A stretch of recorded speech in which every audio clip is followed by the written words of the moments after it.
Every single time Alexandra Eala has a massive win, or every single time she takes a tough, grinding loss against a top-5 player, the internet echo chamber immediately starts firing up the exact same toxic, predictable narrative.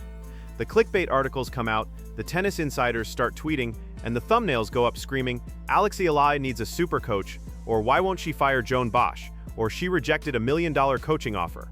I am hitting record right now, completely unscripted, because we need to have a very serious, very blunt, and completely unfiltered conversation about the reality of coaching on the professional tennis tour. I am going to completely dismantle this ridiculous narrative that she needs to abandon the team that built her.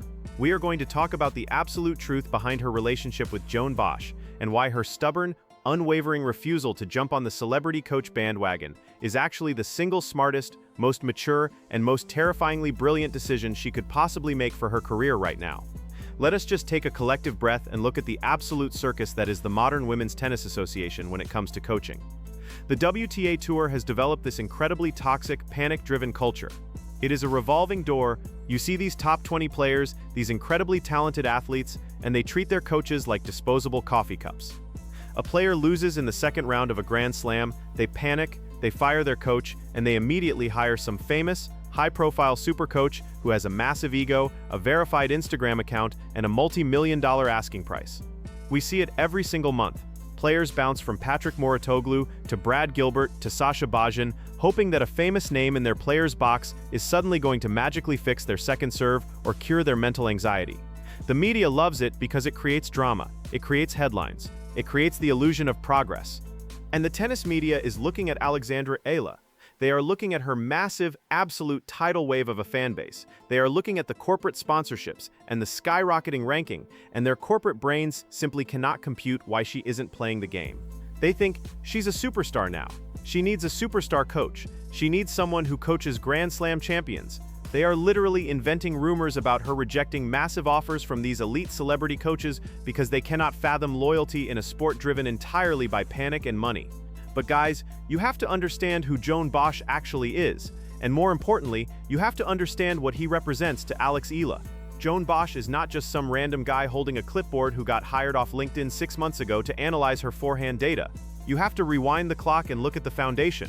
When Alexandra Eala was a 13-year-old kid, when she packed her bags, left her family in the Philippines, and moved thousands of miles across the globe to the Rafa Nadal Academy in Mallorca, Joan Bosch was there. He is a fundamental architect of her game. I want you to really vividly imagine the psychological terror of being a 13-year-old girl in a foreign country, isolated from your parents, going through the absolute physical and mental meat grinder of that academy. We talked about her lifestyle before, the 5 hours of daily training, the physical pain, the academic pressure, the complete sacrifice of a normal childhood. Through all of those tears, through all of those brutal early morning gym sessions, through the blisters and the exhaustion and the self-doubt, Joan Bosch was the guy standing on the other side of the net. He didn't show up when the cameras started flashing. He didn't show up when Nike started sending custom gear. He was there when she was just a promising kid with a heavy lefty swing, trying not to cry on the practice court. In professional tennis, trust is the absolute most valuable and rarest currency on the planet. Tennis is the loneliest sport in the world. When you are out there on center court, you are completely naked. You cannot call a timeout. You cannot sub out. When you go down 0-4 in the deciding set, when your lungs are burning, when the crowd is screaming, and when your brain starts feeding you panic and anxiety, you only have one lifeline. You look up into the player's box, and when Alex Eala looks up into that box, she doesn't need to see a celebrity. She doesn't need to see a guy who is thinking about his next television broadcasting gig. She needs to see the man who knows her absolute breaking point, because he is the one who helped her push past it when she was 14 years old. She needs to see the guy who knows exactly what to say to her, or exactly what not to say to her, to get her mind right. You cannot buy that level of psychological intimacy with $1 million contract. It has to be forged in the fire of shared suffering. Let's talk about the actual tactical tennis side of this, because this is where the casual fans get completely lost. People say, oh, Joan Bosch doesn't have the experience of coaching a world number one. She needs someone to take her to the next level. Are we watching the same matches? Are we looking at the same raw data? The entire identity of Alex Eala's game is built on Spanish clay court philosophy, which is exactly what Bosch teaches at the Nadal Academy. It is about heavy, suffocating topspin. It is about constructing the point like a grandmaster playing chess. It is about unbelievable lateral movement, gritty defense, and the absolute stubborn refusal to give away free points. We just watched her take Jessica Pegula to the absolute brink.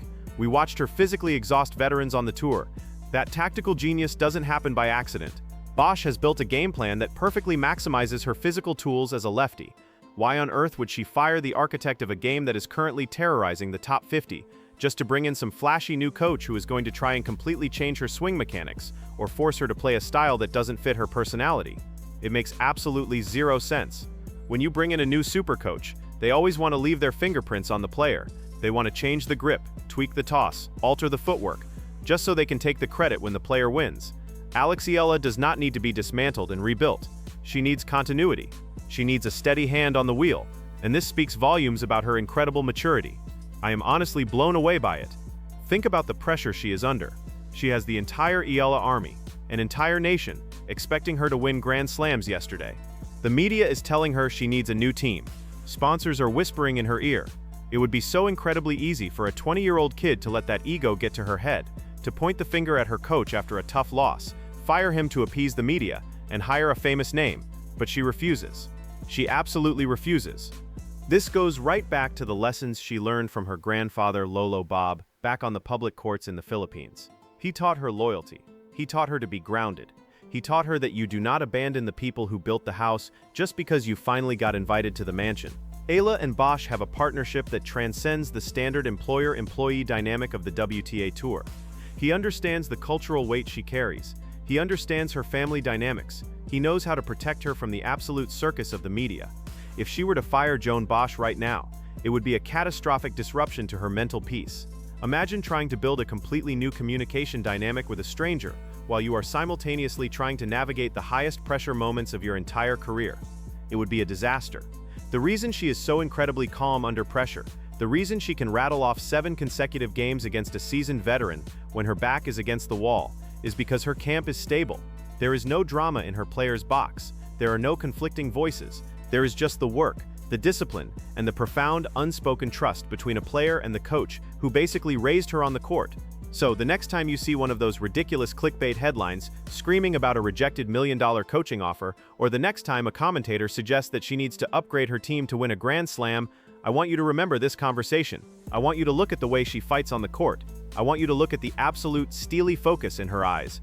That focus is a direct product of the environment Joan Bosch helped create. She doesn't need a celebrity in her corner. She is the celebrity. She just needs the mechanic, who knows exactly how her engine runs. I really want to know what the Eala Army thinks about this, because I know there are debates within the fanbase. Do you guys agree with me? Are you happy she is staying fiercely loyal to Joan Bosch and the Rafa Nadal Academy?